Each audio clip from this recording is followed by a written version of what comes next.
بسم اللہ الرحمن الرحیم۔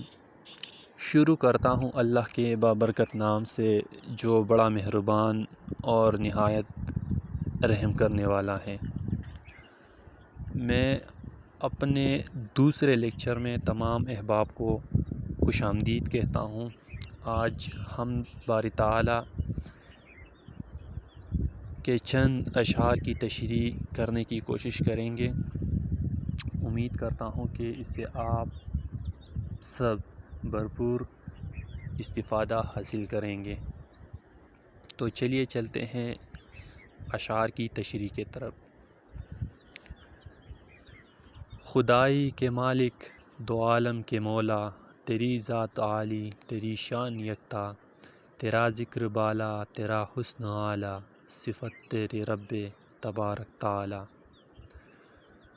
تو پہلے بند پہلے دو اشعار میں شاعر اللہ تعالیٰ کی لازوال ذات کا ذکر کرتے ہوئے فرماتے ہیں کہ اے پروردگار، تو ہی دونوں جہانوں کا مالک ہے، تیرا کوئی شریک نہیں، تو اپنی بادشاہی میں اور خداوندی میں اکیلا ہے۔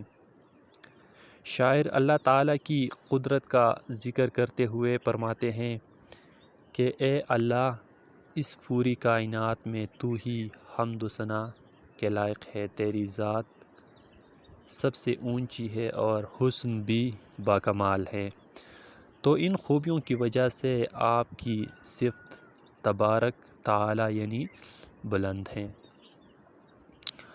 تیرا نور جلوہ فگن چاندنی میں، ستاروں میں خورشید کی روشنی میں۔ تو اس شعر میں شاعر قدرت کے جلووں کا ذکر کرتے ہوئے فرماتے ہیں کہ اے اللہ، تیری خوبصورتی رات کے وقت چاند کی چاندنی روشنی سے، ستاروں کی چمچماہٹ سے، اور دن کے وقت سورج کی کرنوں سے نمودار ہوتی ہیں، جس میں غور و فکر کرنے والوں کے لیے بڑی نشانیاں ہیں۔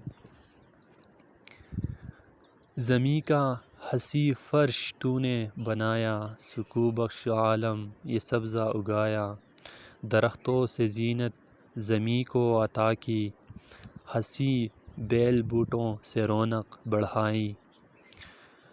تو ان دونوں اشعار کا آپس میں ربط کافی اچھی ہے۔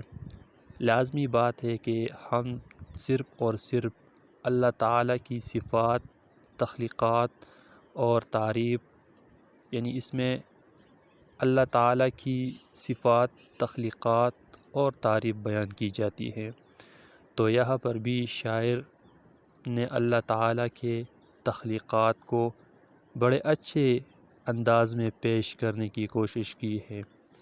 شاعر فرماتے ہیں کہ اے اللہ، تو نے ہمارے لیے زمیں کو خوبصورت فرش کے مانند بنایا اور آرام دہ بنانے کے لیے اس کے اوپر سبزے کی چادر بچھا دی۔ جس طرح انسان کی زیبائش کپڑوں سے ہوتی ہے، اسی طرح زمین کی خوبصورتی درختوں سے ہوتی ہے۔ شاعر کہتے ہیں کہ اے رب کائنات، تو نے ہمارے لیے زمین کو خوبصورت بنانے کے لیے درخت پیدا کیے، پھلدار اور پھولدار پودوں سے اس کی حسن کو اور بھی دوبالا کر دیا۔ تو انشاءاللہ باقی اشعار کی تشریح اگلے لیکچر میں کیے جائیں گے۔ تب تک کے لیے مجھے اجازت دیجیے۔ والسلام۔